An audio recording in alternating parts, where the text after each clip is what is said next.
Bismillahirrahmanirrahim. Assalamualaikum warahmatullahi wabarakatuh. Waalaikumsalam warahmatullahi wabarakatuh. Selamat siang, my bestie. Siang semuanya. Apa kabarnya? Alhamdulillah luar biasa, fantastis, yes. Ini kalau saya bilang apa kabarnya? Alhamdulillah luar biasa, fantastis, Yes. Siang.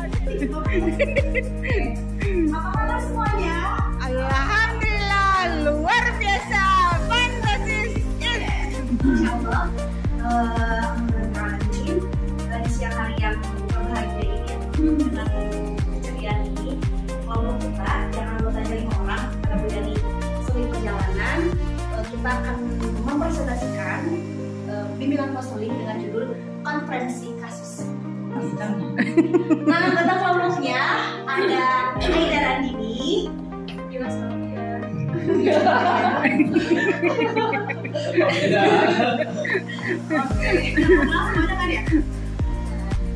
Oke, kita akan mengenali apa itu konferensi kasus.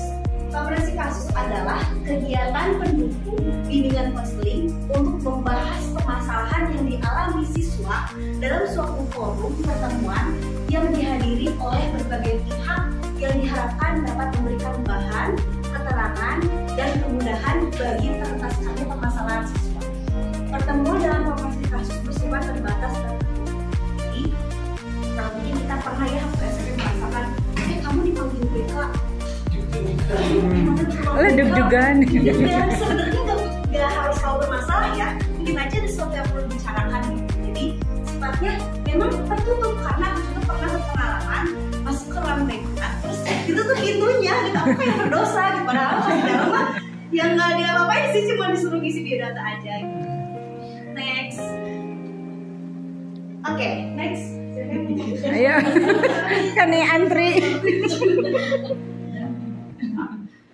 Slide selanjutnya, tujuan konferensi kasus. Ya, satu langkah maju.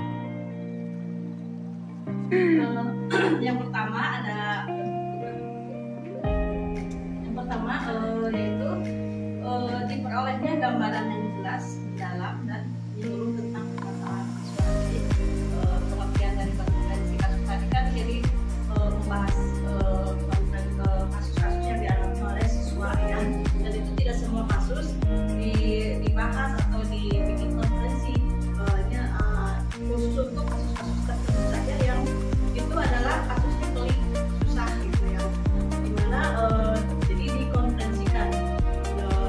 Di dalam konferensi itu melibatkan seluruh bagian-bagian atau pihak-pihak yang akan membantu menyelesaikan masalah. Nah, ini fungsinya, tujuannya adalah untuk memperoleh gambaran yang jelas, mendalam, dan menyeluruh tentang permasalahan siswa. Ya. Yang kedua, terkomunikasikannya sejumlah aspek permasalahan pada pihak yang berkepentingan dan bersangkutan sehingga penanganan masalah itu menjadi lebih mudah dan tuntas. Jadi kenapa harus ada konferensi? Jadi pihak-pihak yang berwenang itu harus betul-betul memahami permasalahannya sedang dihadapi.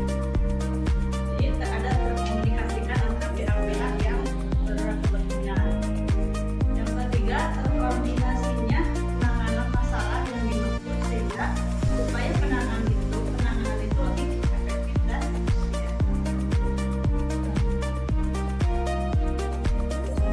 Oh ya, Teh Bilas, maju 2 langkah.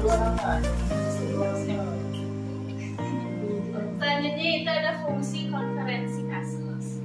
Nah, yang pertama itu menambah informasi tentang konseli.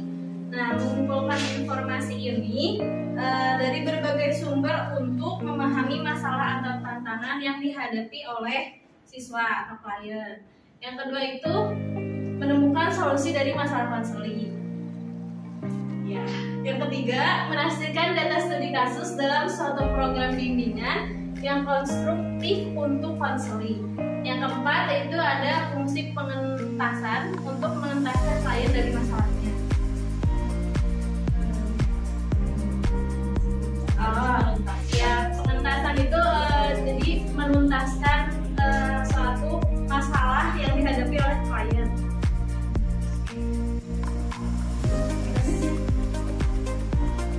Jeng jeng jreng. Nah, prosedur dalam pelaksanaan konferensi kasus ini melibatkan ada kegiatan, pertama ada perencanaan, lalu ada pelaksanaan, dan kemudian hasil akhirnya dianalisis atau hasil dari konferensi tersebut dianalisis dan dievaluasi.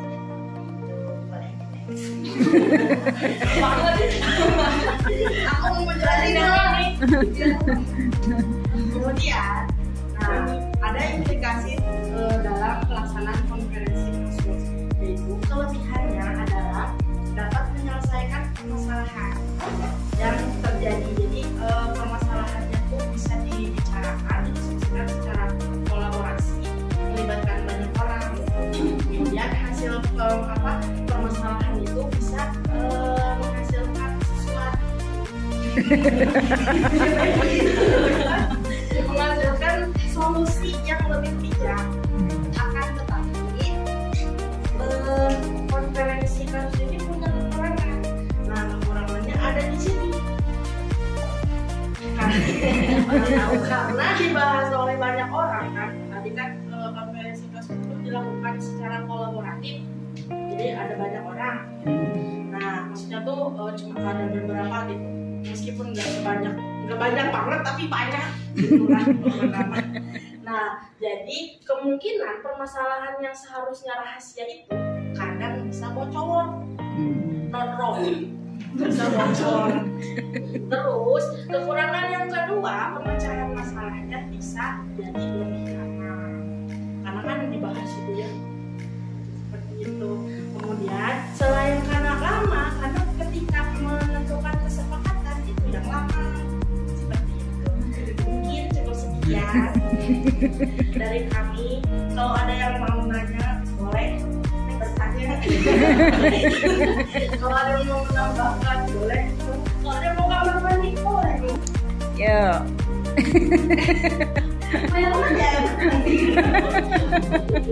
Nggak apa-apa, kan asik jadi ramai.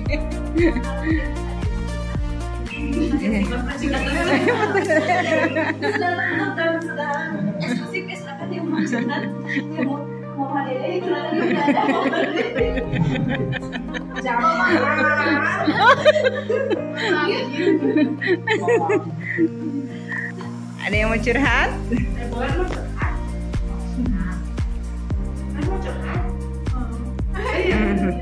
Kekurangan dari konferensi kasus kan informasinya tentang masyarakat, gimana sih caranya dari pihak konferensi kasus itu, gimana caranya untuk menjaga kerahasiaan siswa-siswa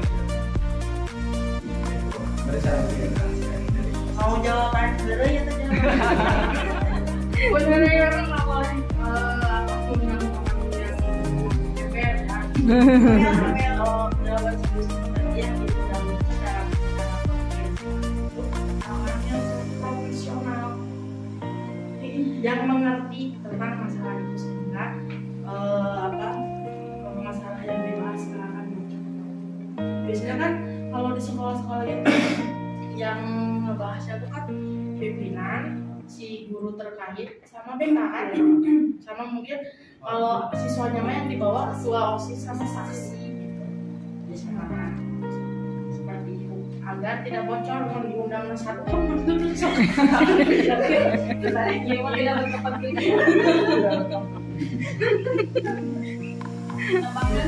Ya. Kan tadi ada dalam konferensi kasus dan perencanaan itu di dalamnya sudah direncanakan siapa saja akan pihak-pihak yang terkait yang terlibat dalam konferensi kasus tersebut. Biasanya oleh pihak sekolah konferensi kasus itu pihak-pihak yang diundang itu adalah orang-orang yang sudah memiliki kredibilitas kepercayaan yang bagus, baik itu di kalangan sekolah atau masyarakat yang bisa dipegang dia mengetahui rahasia dari permasalahan yang di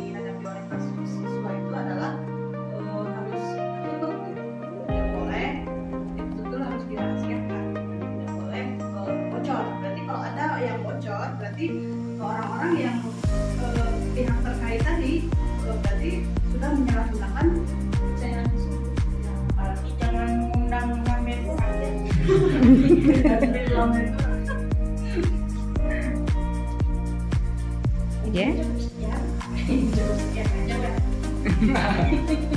Sebenarnya kan yang kayak makalah yang ada teman tuh teknis konferensi kasus dalam Islam. Tapi di sini karena judul FS konferensi kasus ini dalam Islamnya nggak disebutkan. Tapi insya Allah namanya sedikit ya. Tapi rada baca ya maaf karena belum begitu paham. Jadi konseling Islam diartikan sebagai suatu aktivitas memberikan bimbingan, pelajaran dan pedoman kepada individu yang meminta bantuan atau klien dalam hal bagaimana seharusnya seorang klien dapat mengembangkan potensi akal pikirannya, kejiwaannya, keimanan dan keyakinannya, serta dapat menanggulangi problematika hidup dengan baik dan benar secara mandiri yang berpandangan kepada Al-Quran dan Sunnah Rasulullah. Jadi mungkin bedanya sama yang tadi, ini dasarnya Quran dan hadis gitu ya. Nah, di sini tuh secara praktis konseling Islam juga dapat diartikan sebagai suatu aktivitas memberikan bimbingan, pelajaran dan pedoman kepada individu yang meminta bimbingan atau klien yang mengalami penyimpangan perkembangan fitrah beragama dengan mengembangkan potensi atau pikiran kepribadiannya, keimanan dan keyakinan yang dimilikinya sehingga klien dapat menanggulangi problematika hidup tersebut secara mandiri yang berpandangan pada Al-Quran dan Sunnah Rasulullah. Nah, jadi dari definisi yang tadi itu dapat disimpulkan kalau konseling ini lebih kepada pengembangan fitrah manusia. Mungkin Assalamualaikum warahmatullahi wabarakatuh. Saya ulangi lagi. Apa kabar gitu, Bu? Apa kabar semuanya? Alhamdulillah, luar biasa. Fantastis. Yes. Saya ambil kesimpulan langsung karena ini adalah yang paling favorit dari kita semua. Ya,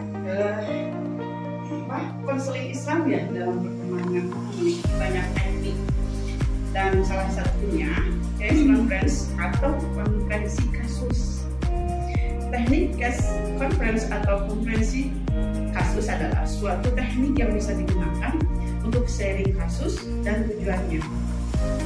Hal ini adalah untuk mendapatkan umpan balik dari penyelesaian penanganan kasus yang bukan hanya sebagai upaya memecahkan masalah saja yang dihadapi klien, tetapi memiliki keunggulan sebagai terapi rehabilitasi proaktif karena juga bermanfaat untuk mengembangkan potensi klien secara holistik keseluruhan.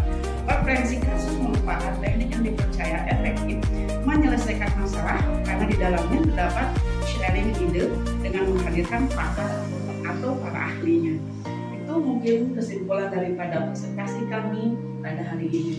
Mohon maaf jika ada kesalahan kata atau apa yang kita sampaikan tidak sesuai dengan harapan semuanya. Terima kasih. Wassalamualaikum warahmatullahi wabarakatuh.